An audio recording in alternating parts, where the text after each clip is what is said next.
Olá, sejam bem-vindos ao Direto da Fonte, podcast do Conselho Regional de Nutrição da 10ª Região Santa Catarina. Eu sou Cristina Schulze, assessora de comunicação deste conselho. E no episódio de hoje a gente vai abordar um tema que é essencial para o futuro e também para o nosso presente, né? Que é a alimentação escolar. Muito além da merenda, estamos falando de saúde, aprendizagem, cultura alimentar, equidade e políticas públicas. E é claro que nós vamos destacar o papel fundamental do nutricionista dentro do ambiente escolar, seja ele na rede pública, na rede privada, ou então em contextos específicos como alimentação escolar indígena. Aqui comigo estão 3 nutricionistas que entendem muito do assunto, atuam em ambientes diferentes, mas eu não tenho dúvida que com a mesma finalidade, que é promover a saúde por meio de uma alimentação adequada, pensando também nas particularidades das faixas etárias e de cada criança. São elas a Lídia Mara Dornelles, Alana Taide e Raíza Dalmolin Cortese. Quero começar pedindo, então, para que vocês apresentem um pouquinho e contem como que é a atuação de vocês na alimentação escolar dentro dos seus contextos. Olá, meu nome é Alana Taide, eu sou nutricionista, formada no ano de 2016 na UFSC, e minha primeira atuação na alimentação escolar foi numa empresa terceirizada que atendia o estado de Santa Catarina. Em seguida, eu fui trabalhar numa empresa terceirizada que atendia o município de Florianópolis, e eu atuei durante 4 anos. E, posteriormente, eu abri uma empresa de assessoria e consultoria na área de nutrição, que atendia, entre alguns outros clientes, escolas particulares, e é o que eu faço até hoje, atendendo de forma autônoma também. Perfeito. Eu sou a Lídia Mara Dornelles, eu sou nutricionista formada pela Universidade Federal de Ciências da Saúde de Porto Alegre. Me formei em 2008, tem um tempinho, e trabalho atualmente na Coordenadoria de Alimentação Escolar do município de Florianópolis. Sou a responsável técnica pela alimentação escolar aqui do município e atuo na coordenadoria desde 2014. Faz esse ano completo 12 anos. 12 anos é bastante tempo, né? Raíza. Então, eu sou Raíza, nutricionista, me formei em 2010 e na Universidade Estadual do Centro-Oeste, a Unicentro, no Paraná. Vim para cá fazer mestrado, doutorado na UFSC, e a minha experiência na alimentação escolar da rede estadual de Santa Catarina iniciou em 2022. Então, hoje eu componho o quadro técnico de nutricionistas, junto com 5 colegas, na Coordenadoria Regional de Educação da Grande Florianópolis. Que bacana, gente. Essa experiência toda de vocês, ela deixa muito claro como é importante o papel do nutricionista dentro desse ambiente escolar, né? Mas se vocês pudessem aí destacar algo que as pessoas talvez ainda não conhecem sobre essa relação, essa atuação de vocês dentro desses ambientes, o que vocês destacariam, Alana? Eu acredito que dentro da alimentação escolar privada, essa atuação ela tem um vínculo com 2 pontos, que é no como, em primeiro lugar, a escola enxerga o profissional nutricionista e como ele apresenta isso para a comunidade escolar, e como o próprio nutricionista se comunica dentro dos diferentes contextos, né? Então, tanto com as crianças, com os mais adolescentes, as famílias e os profissionais. Bom, e dentro desse contexto, o que é perceptível é que, com o passar do tempo, até para uma escola que não tem o conhecimento a fundo da atuação do profissionista, do profissional nutricionista, ele vai entendendo que a atuação vai além da elaboração de cardápios, né? Então, a nossa atuação, ela vai desde uma escuta ativa das crianças, de preferências, daquilo que às vezes a gente pensa ser o ideal com os nutrientes, não é bem aceito, então você precisa trabalhar todo um contexto que vai além da alimentação muitas vezes, né? Na maioria das vezes, na verdade, de entendimentos, contextos sociais mesmo das crianças, das famílias, daquilo que a escola quer também. Mas a atuação, ela vai muito, engloba muitas funções, né? Muitas áreas de dentro da escola. Então, tem um caráter de supervisão em alguns momentos, mas tem um caráter orientativo e, principalmente, um caráter educativo.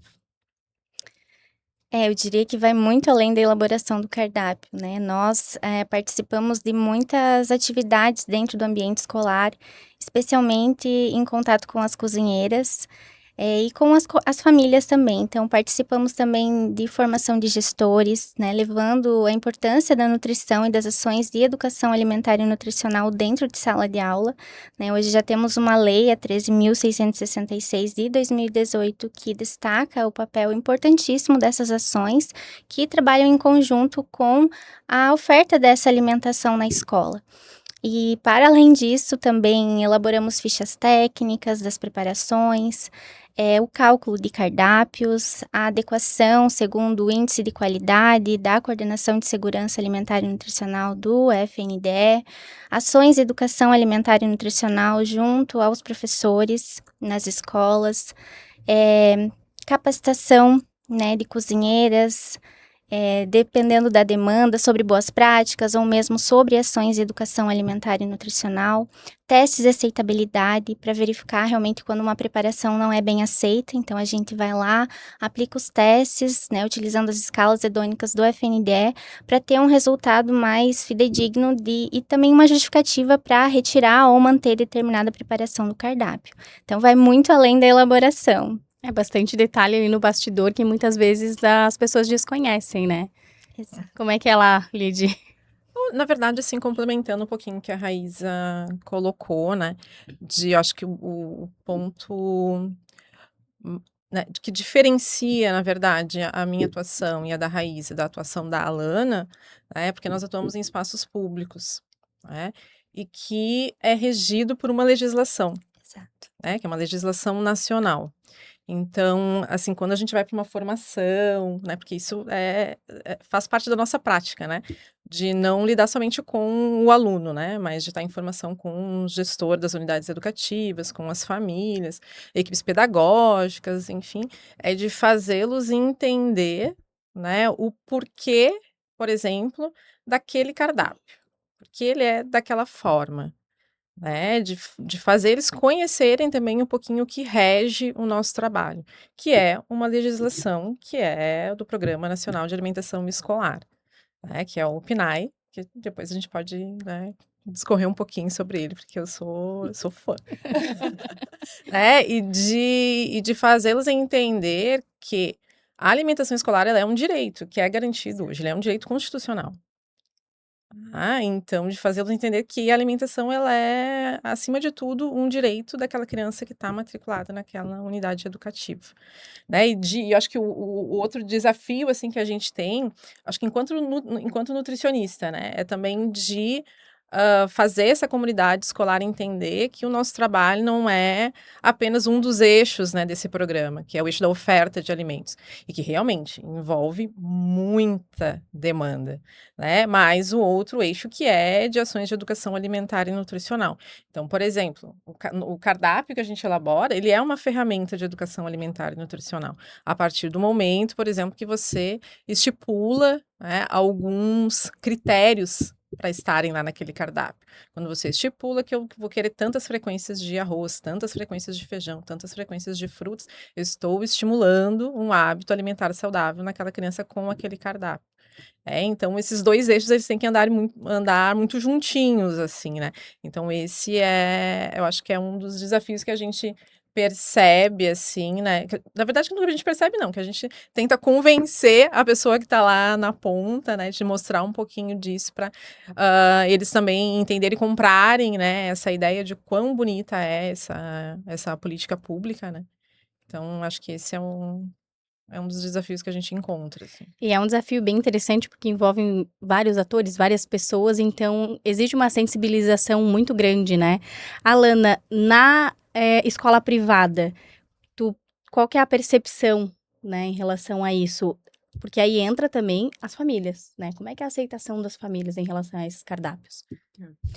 Mais uma vez, eu acredito que tem muita relação no como a escola compartilha isso com as famílias, de como é a percepção da escola em relação ao profissional nutricionista e de como isso chega até as famílias. Porque quando as famílias já têm o entendimento da importância, do que não é só o pode ou não pode, é permitido e é proibido, né? Vai muito além disso e faz parte do desenvolvimento de fato de uma criança. E é perceptível, assim, o quanto uma criança que aprende a fazer as suas próprias escolhas, a autonomia nas escolhas, tem daquela criança que sempre pôde comer de tudo, né? Sem ter o conhecimento, através das ações, enfim. É perceptível quanto as famílias abraçam a causa e até se torna meio que o diferencial entre as escolas particulares, aquela que tem um profissional nutricionista e que a família vai saber que, não, aqui eu sei que o meu filho vai estar sendo atendido também nesse sentido, né? Então, além dessa percepção, eu acredito que é como a própria nutricionista, o profissional nutricionista se coloca dentro da sua atuação, né? De levar esse entendimento de que ele está ali para além do cardápio, mostrar o seu serviço de fato, né? Mostrar a importância. Apesar de nós não termos uma legislação em relação ao todo da alimentação, a gente tem as legislações higiênico-sanitárias, por exemplo, né, que a gente precisa seguir dentro da cozinha, as questões de logística de cada escola. Então, tem escolas que trabalham com cada criança trazendo o seu lanche dentro do cardápio, outras que trabalham com um lanche coletivo. Então, dentro desse contexto todo, é mostrar o serviço e trazer as famílias para perto. É aquela questão da escuta ativa que tu mencionou lá no Perfeito. começo, né? Tá muito presente e aí ultrapassar aquilo que as pessoas entendem como o papel do nutricionista, né? E Raíza, no contexto da alimentação escolar indígena, né? Como esse trabalho, existe alguma particularidade, alguma diferença em relação ao que as meninas colocaram aqui pra gente? Sim, tem várias diferenças, né? Especialmente em relação à cultura desses povos, né? Então, nós acompanhamos 7 escolas indígenas na regional da Grande Florianópolis. 4 estão localizadas em Biguaçu e 3 em Palhoça. E é um conhecimento que a gente adquire com o tempo, com a experiência, com muito diálogo, com muito respeito, com muita presença dentro dessas comunidades e dessas escolas. Então, aos poucos a gente foi conquistando a confiança, né, dessas comunidades, desses gestores que também são indígenas, dessas cozinheiras que também são indígenas, e levando também o conhecimento do nosso papel ali, né, enquanto nutricionistas. Então, para chegar hoje no cardápio que a gente tem, foi todo um movimento, uma participação mesmo, ativa, né? uma construção coletiva, muita escuta com a comunidade, com as lideranças, porque eles têm preparações típicas que fazem hoje já parte desse cardápio e que a gente desconhecia, né? Que são preparações que não tem nas escolas não indígenas. Então, hoje o cardápio já contempla preparações como, por exemplo, o tipá, o rorá, o reviro, o bolo de milho ralado, o avatiqui, o bodiapé, que são preparações típicas da culinária deles e que, com essas conversas e diálogos, a gente foi conhecendo, entendendo e também fortalecendo, né, essa cultura com a inserção nos cardápios. E quão importante é isso que tu fala, porque não deixa de ser uma troca de aprendizados, né? Estar naquele ambiente, aprender com a cultura, respeitar o espaço deles também, para que haja essa inserção, né?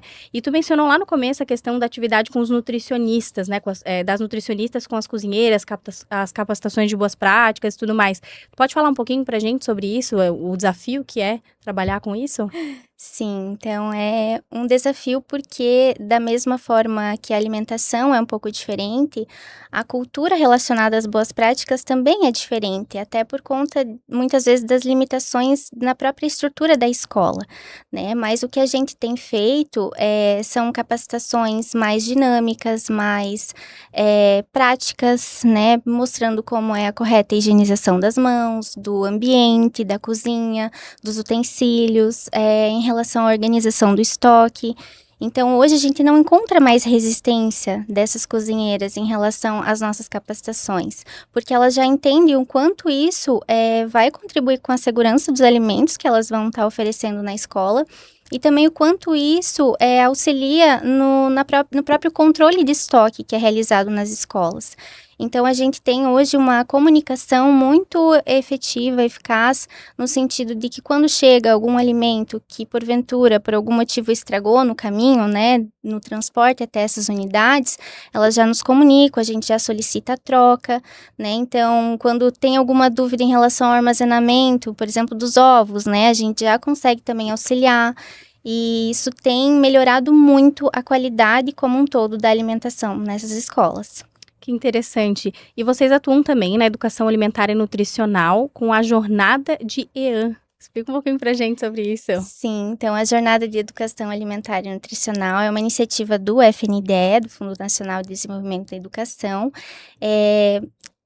Eu não lembro exatamente quando foi lançada a primeira edição dessa jornada, mas já estamos na 8ª edição esse ano, né? Então, nós conseguimos participar de 4 edições da jornada e 2 delas a gente recebeu premiações de escolas indígenas que nós nutricionistas, né, nos inscrevemos para participar. Então, todo ano o FNDE lança esse edital da jornada propondo 4 temas para serem trabalhados ao longo do ano. E aí o nosso papel é ir nessas escolas, conversar com os gestores, e aqui eu tô falando não só das escolas indígenas, né, mas todas as escolas podem participar, todas as escolas da rede pública. Então, o nosso papel é levar esse conhecimento para os gestores, né, professores, e incentivar que essas ações sejam feitas de forma contínua e permanente nas escolas, como a lei já exige, né? Então, é um incentivo a mais para que as escolas desenvolvam essas ações com base nos temas que são propostos pelo edital. Aí nós temos que elaborar relatos com fotos comprovando que as ações foram executadas, e esses relatos são enviados numa página específica da jornada. E aí, no ano seguinte, tem, então, a seleção desses relatos.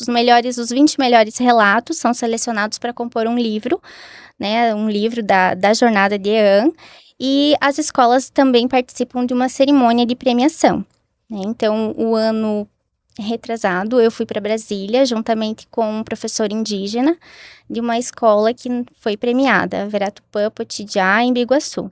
Nós fomos premiados com um relato de uma ação que envolvia toda esse resgate da cultura alimentar nessa escola. Então, foi um dia, foi um evento na escola, porque toda a comunidade se envolveu. Isso é muito típico dessas escolas indígenas. Então, a gente vê que toda a comunidade se envolve realmente nas atividades, na horta. Quando precisa, né, de algum trabalho coletivo na escola, as famílias, elas prontamente se disponibilizam para estar junto com as crianças, os estudantes e os professores. Então, esse foi um dos relatos que ganhou um prêmio, e também uma outra ação desenvolvida na Escola Pirarupá, em Palhoça, juntamente coordenada pela minha colega Josiane, que recebeu o prêmio por uma ação que foi feita em conjunto com uma escola privada de São José. Então, os alunos dessa escola privada foram conhecer a escola indígena e participaram de uma oficina culinária, de uma preparação indígena, o cavuré. Então, eles fizeram uma roda de conversa, conheceram um pouco da rotina, das disciplinas. O cacique comentou também um pouco de como a escola funciona, das ações que eles realizam fora do ambiente da sala de aula. Eles têm muitas atividades de campo, né, cultivo de plantas, de alimentos, plantas medicinais. E eles também têm um coral, então as crianças puderam vivenciar um pouco, as crianças da escola privada, vivenciar um pouco dessa realidade, tiraram todas as dúvidas e também, no final, participaram dessa oficina culinária e depois compartilharam, né, esse lanche coletivo junto com os alunos da escola indígena. Então, esses dois... Vai ter segunda edição? De repente, a gente... Vai ter, em breve já deve ser lançado a 8ª edição da jornada, o edital, né, da 8ª edição. Então... acho que é aberto, né, para todas as escolas públicas que têm interesse em participar. E também fomos premiados em 2023, se não me engano, numa escola não indígena, né, da Grande Florianópolis, que as ações foram desenvolvidas por uma professora da escola Hilda Teodoro. Então, ela também foi no evento, recebeu o prêmio, foi muito legal. Então, esses relatos estão nas edições, que é de fácil acesso, da jornada no site do FNDE. E é interessante porque essa troca mostra ainda mais que a alimentação ela vai além da comida no prato, né? Exato. É também um momento de formar hábitos, Exato. né? E a família, nesse contexto, tem um papel fundamental, né? Como que vocês enxergam essa parceria? Como que ela funciona? O que gera mais ajustes em relação a isso, sobre essa conscientização, essa participação da família? Porque não deixa de ser uma via de mão dupla, né? Antes, né, de a gente pensar um pouquinho sobre isso, né, quando a gente, novamente, né, voltando um pouquinho para a questão do público, né, de a gente entender essa questão do que é também a educação básica, né, a gente atende desde crianças de 4 meses até adultos numa educação de jovens e adultos de 93 anos, por exemplo. Eu tenho um matriculado de 93 anos. Que legal.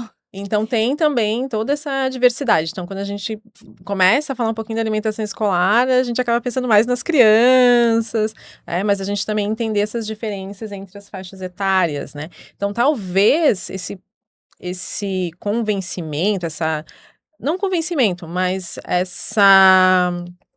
essa tentativa, né, de trazer a família, né, mais para perto ali, para entender também o porquê daquele cardápio, ela ocorra mais, né, com uma educação infantil, uns anos iniciais do ensino fundamental, porque às vezes os anos finais a família já está um pouquinho mais, já vai se distanciando um pouquinho, né, dessa realidade ali, né, Até do porque dia a os dia da hábitos já estão escola. mais formados também, né? Isso mesmo, né? Então eu acho que o nosso papel, né, de sermos formadores, né, de hábitos também, né, com essas famílias, ele vai ser muito mais, né, presente e também importante, né, numa criança com uma idade, por exemplo, de creche de anos iniciais do fundamental.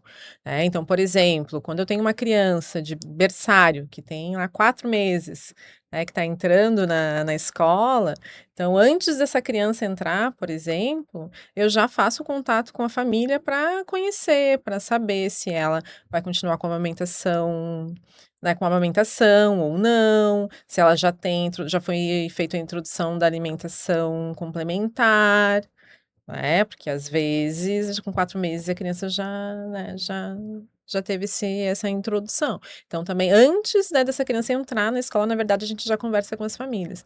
Agora é uma criança de 1 ano, que já iniciou a introdução da alimentação complementar, enfim, nas primeiras semanas a mesma coisa, você já conversa com a família, né, para tentar, para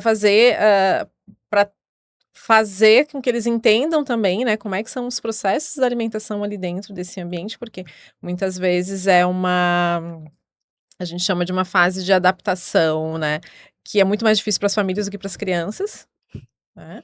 Então também de ter essas conversas. Então é sempre importante a gente estar disponível para essas famílias, né, para ter essa troca, essa conversa. Às vezes são crianças realmente que apresentam alguma intolerância, alguma alergia alimentar, e isso gera uma preocupação, né, para as famílias. Em casa elas conseguem ter um certo controle. E será que na escola vai ser feito dessa forma? Será que na escola minha filha ou meu filho vão ter o direito dessa alimentação diferenciada? Então, esses pais geralmente são os pais, né, mais presentes, mais preocupados. E gera, né, às com vezes, até isso. uma angústia, né? O meu filho, ele vai para a escola, será que ele vai se alimentar? Será que ele não vai? Uhum. Como que vai ser essa aceitação, né? Eu tenho um exemplo dentro de casa, que o meu filho, quando ele saiu da rede privada e foi para pública, ele teve que se adaptar, não levar mais o lanche da forma como ele queria. Nos primeiros dias ele teve resistência.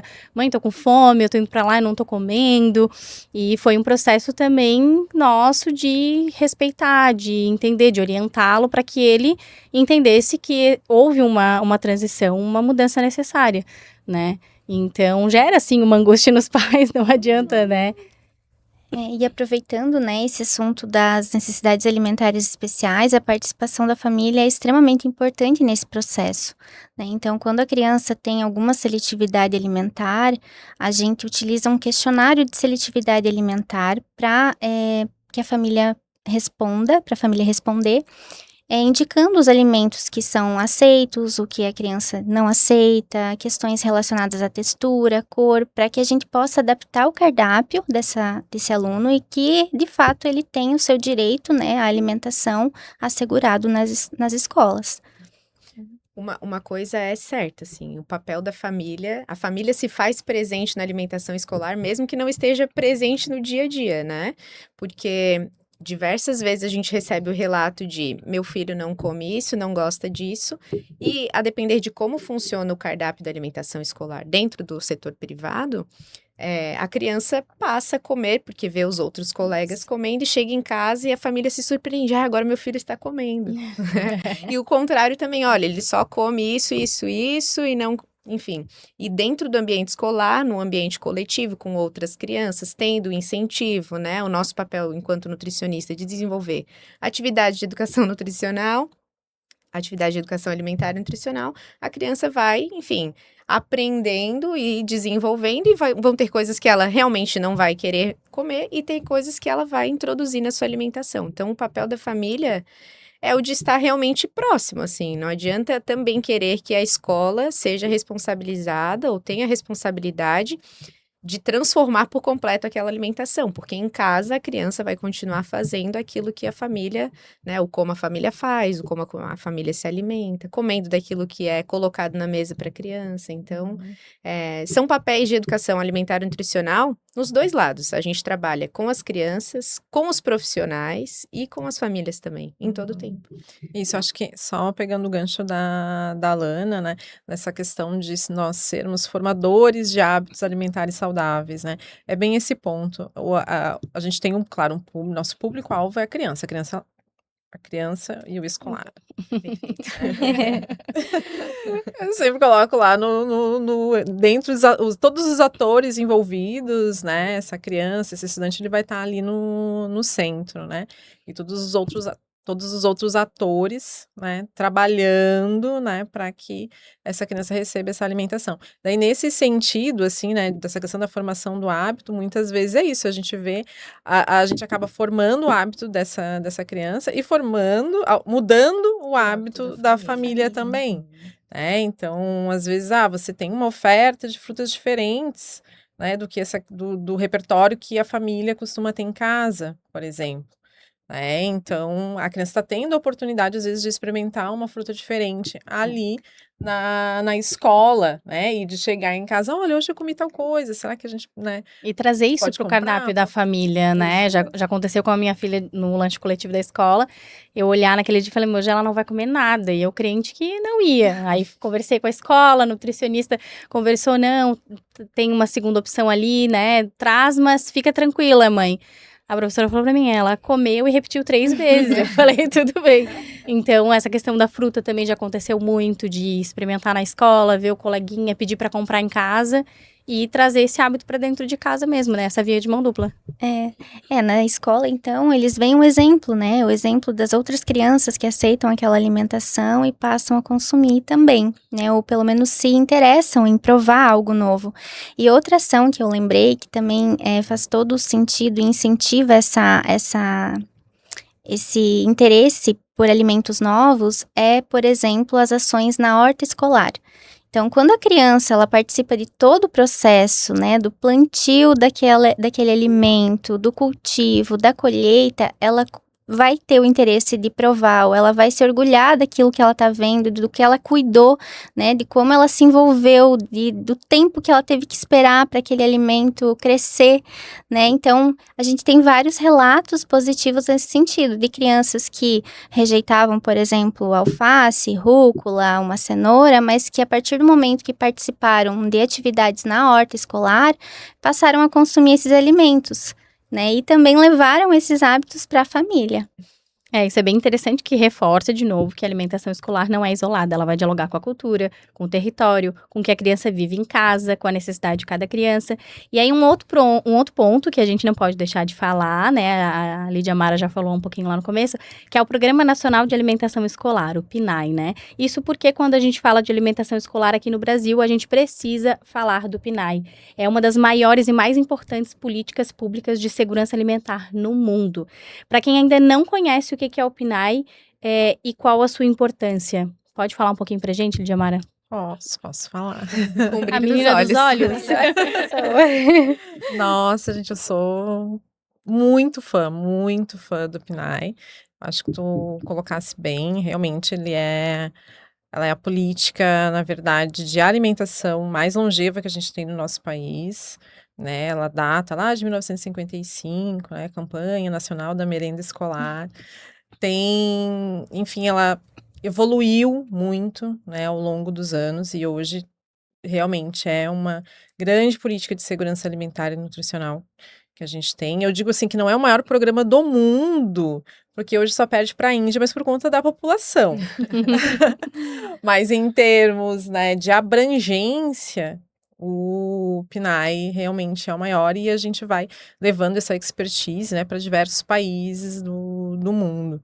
Então, hoje é uma política muito consolidada, né? Essa semana mesmo a gente teve, né, uma notícia maravilhosa, que foi o aumento, né, do repasse, do valor que é repassado pelo FNDE, então vai ter um reajuste, né, desse valor, porque hoje na verdade, ele é um valor que requer uma contrapartida das entidades executoras, né, dos municípios ou do estado, né, para realmente compor, né, o custo dessa refeição. Então, ele é uma política que é muito consolidada no país, né? A gente tem uma quebra, assim, falando um pouquinho da evolução, né, do PNAE ao longo dos anos. Em 2009, a gente tem uma quebra ali de paradigma, né, de se entender a alimentação escolar como realmente uma garantia de direito, né? Como eu disse antes, a alimentação escolar ela é um direito hoje constitucional. Então, de se entender essa política como uma garantia realmente de direito e não apenas, né, a oferta de refeições, porque o que a gente tinha antes era, olha, quando tinha, né, o alimento naquela semana, quando se recebia o alimento na escola, se tinha, né, a merenda, né, o lanchinho ali, enfim. Então, quando a gente, em 2009, fica, então, bem consolidada essa quebra de paradigma de se entender a alimentação escolar realmente enquanto política, né, de garantia de direito. Então, hoje, a alimentação escolar, ela preza não somente pela quantidade, né, não tenho só que oferecer a quantidade para aquela criança, eu tenho que oferecer uma alimentação, né, quantidade suficiente, mas também em qualidade nutricional e que seja, né, essa ferramenta, né, para a formação de hábitos alimentares saudáveis ali para esse aluno. E a gente pode falar também que o PNAE é uma porta que fortalece a agricultura familiar, né? Sim, esse daí é um outro, né, uma outra maravilha da política. Que é essa, que também, né, se consolida quando a gente entra ali em 2009 com a nossa lei maior ali, 11.947, e as resoluções sequentes. Então, a partir desse ano, por exemplo, né, que também, né, teve uma alteração, porque até então a gente tinha que no mínimo 30%, né, do valor que era repassado pelo FNDE, ele deveria ser utilizado para aquisição, né, de alimentos da agricultura familiar. Então, a partir de 2026, as entidades executoras, desse valor repassado, elas têm que utilizar no mínimo 45%, né, para aquisição de produtos, alimentos e produtos da agricultura familiar. Eu acho que também uma outra alteração que veio ao longo do tempo, né, que além, né, desse percentual, hoje se prioriza a compra, né, de associações, né, e de grupos de mulheres na agricultura familiar. Então, você também tem, dentro desse percentual, você ainda tem, né, um outro percentual, pelo menos no mínimo 50%, né, quando for um agricultor individual, esse agricultor, na verdade, tem que ser uma agricultora, né? Ah, Então, bem também tem interessante isso. esse fortalecimento, assim, né? Não somente da agricultura, mas também da mulher do campo, né? E, Raíza, como que o PNAE dialoga, então, com a cultura alimentar indígena e quais os cuidados que são necessários para respeitar também a identidade e o território desses povos? Bom, acho que o principal cuidado é principalmente o diálogo, né? Que tem que ser constante, contínuo, de presença mesmo dentro dessas escolas, para que a gente cada vez reconheça mais quais são as preparações típicas, quais são os alimentos, as combinações que eles desejam que faça parte do cardápio.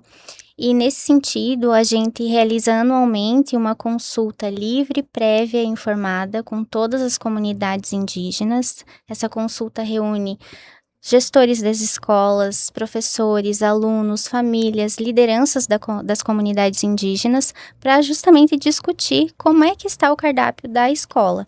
Então, todos participam desse momento de construção coletiva e, a partir daí, a gente faz, então, as adaptações necessárias e que respeitem a cultura e que incluam esses alimentos típicos, né, que fazem parte dessa rotina e dessas tradições alimentares.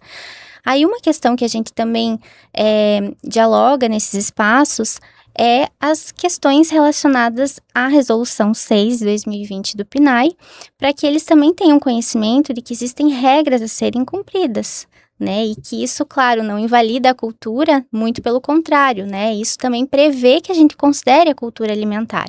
Então, por exemplo, nos cardápios, né, de escolas não indígenas, não tem frituras, né? As frituras, elas são alimentos, né, preparações que a gente não inclui no cardápio, mas tem uma preparação típica da cultura alimentar indígena, que é o tipá, que é frito. E aí, pelo fato de ser uma preparação muito bem aceita, típica, é talvez a preparação que eles mais gostem e tenham o costume de consumir, a gente acaba justificando a inclusão no cardápio, né, por conta disso. E claro, não vai ser uma preparação frequente, né, a gente conversou sobre isso também, né, dialogou que ela pode sim estar no cardápio, mas não vai ser todos os dias, nem todas as semanas, né, então tem outras preparações que vão compor, né, esse cardápio ao longo do mês.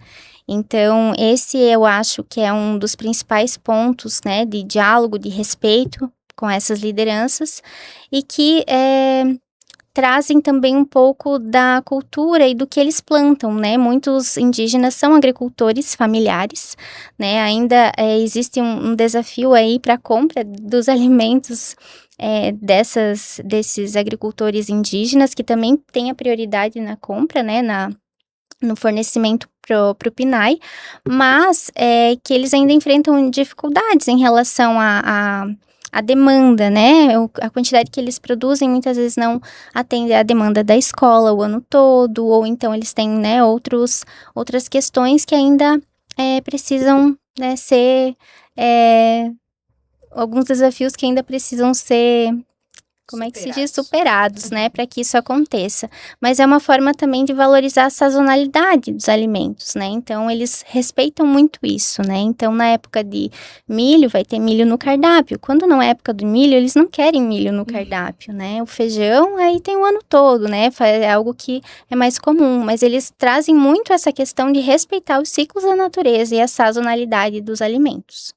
E quando a gente pensa em promoção da saúde, quais seriam os impactos de não ter o nutricionista atuando dentro de um ambiente escolar? O que vocês destacariam?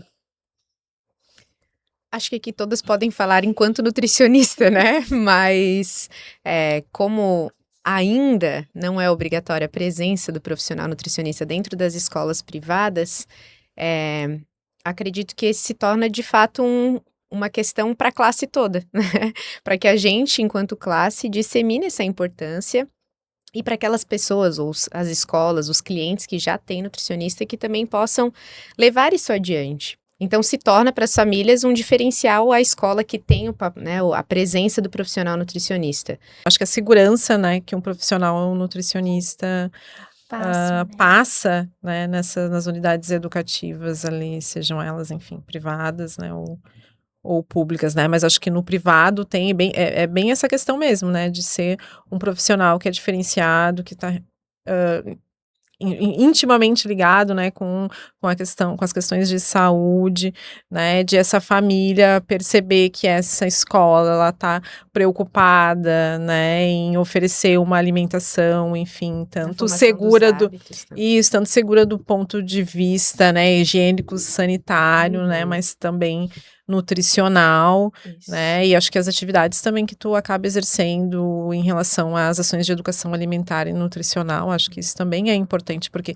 acaba agregando também o pedagógico da escola, né, então acho que... Eu comentei que seria uma questão para a classe, né, levantar esse ponto, mas o desafio maior é justamente para as nutricionistas que já atuam dentro das escolas particulares, de demonstrarem isso no seu dia a dia, de não aceitar, por exemplo, uma escola que contrata apenas para escrever cardápio e assinar cardápio, mas que se faça presente, né, nas ações de educação nutricional, se faça presente nas reuniões, né, enquanto nutricionista eu participo de diversas reuniões com as famílias, de crianças que têm algum tipo de seletividade alimentar ou restrição alimentar, reuniões com famílias que às vezes só estão preocupadas de como está sendo, querem entender um pouco mais do cardápio, reunião com os profissionais, professores, e a gente acaba fazendo até ações de educação nutricional também só para os profissionais, o que é muito importante, porque eles estão no dia a dia, eles que estão todos os dias acompanhando a alimentação das crianças. Então, é o nosso papel, de fato, cumprir todos os pontinhos da Resolução 600 da atuação do nutricionista dentro do ambiente escolar. É isso, meninas. Então, agora eu abro para vocês deixarem então uma mensagem para os gestores escolares, para as famílias dessas crianças, enaltecendo ainda mais o papel de vocês e da nutrição para a promoção da saúde. Bom, acho que o recado que eu gostaria de deixar, assim, é não somente para a comunidade escolar, né, mas eu acho que para a população em geral, mas principalmente para os nutricionistas, que atuam hoje, né, com a alimentação escolar. Eu acho que é importante eu acho que a Alana colocou muito bem, né, eu acho que falta, para nós, enquanto categoria, né, mostrar realmente o valor do nosso trabalho, né, seja ele no público, seja ele no privado, né, demonstrar, assim, o quão importante é o nosso papel, né, na formação dessas crianças, e daí eu digo não somente na formação de hábito alimentar, né, mas na formação realmente, né, enquanto pessoa, né, então, enquanto todos os processos, né, de desenvolvimento ali dessa criança e desse estudante, né, então de a gente realmente ter orgulho do que a gente faz, porque o nosso papel, ele é importantíssimo, né, na formação, enfim, dessas crianças, estudantes e jovens e adultos, né, que estão lá nas nossas escolas. De maneira geral, acredito que reconhecer, que a gente, enquanto nutricionista, se reconhecer nesse papel, na importância do nosso estudo, da nossa prática no dia a dia. Para os gestores da rede privada, eu acredito que de ter essa consciência da importância, e que hoje é sim um diferencial, e se tiver que ser tratado até o momento como um diferencial, que seja então, né? Que se tem esse entendimento e que se dê essa autonomia para o profissional também. É muito bom quando a gente está num ambiente em que aquilo que você diz é valorizado, que aquilo que você... Óbvio que a gente tem que mostrar, né, com muitas vezes números, tabelas, dados e etc., a nossa atuação, mas ainda assim, a partir do momento que nós temos essa visibilidade, que a gente passada a nossa importância para a comunidade escolar, isso já faz toda a diferença na atuação, no desenvolvimento do profissional. Porque se nem o gestor entende a nossa importância, ele não vai conseguir demonstrar isso para as famílias, para os alunos, mas quando a gente recebe isso, é muito bom para a nossa atuação.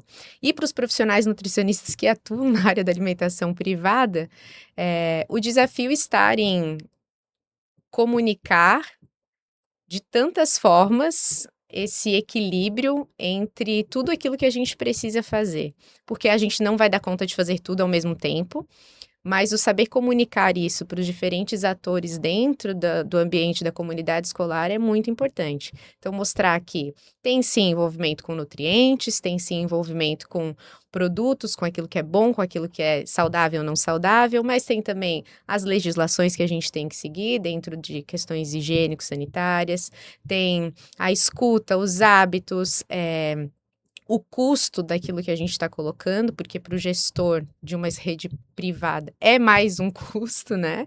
Então, ter esse equilíbrio e saber comunicar isso é um desafio, mas que é maravilhoso quando isso é colocado em prática mesmo. Perfeito. Eu acho que o recado para os gestores e famílias, especialmente da rede pública, né, estadual, ele já foi dado, foi iniciado há um tempo. né? Quando a gente iniciou o nosso trabalho, eu acho que é muito nítida a mudança que teve nas escolas com a nossa presença mais constante, né? Acompanhando a produção, as necessidades das cozinheiras, às vezes, né, por um equipamento que estragou, por algo que vai implicar diretamente na alteração daquele cardápio. E às vezes o gestor, ele tem tantas funções na escola, né, que ele não consegue, talvez, dar a devida atenção para esse problema e talvez ele nem consiga resolver no momento, né? Mas agora que ele sabe que a gente está ali à disposição, ele vai entrar em contato e a gente vai tentar buscar auxiliar da melhor forma. E para as famílias, né, conforme a gente tem participado de muitas reuniões, alguns gestores nos convidam para participar das reuniões com pais que acontecem nas escolas. A gente tem demonstrado ao longo do tempo também essa importância do nutricionista e às vezes a gente algum familiar nos procura e agradece pela nossa presença, por uma ação pontual que a gente fez com uma determinada turma e o quanto isso repercutiu na alimentação da criança. Então, eu acho que aos poucos a gente vai demonstrando a nossa importância, o nosso papel e o quanto isso contribui para a alimentação da família como um todo, né, de toda a comunidade escolar. Nada como a gente poder vivenciar, experimentar e ter os exemplos para prolongar todo esse processo. E com isso a gente reforça que a alimentação escolar não é apenas uma refeição, é política pública, é direito, é cuidado, é formação de hábitos, é respeito à cultura e investimento no futuro. E por trás de tudo isso existe um profissional que é essencial, que é o nutricionista.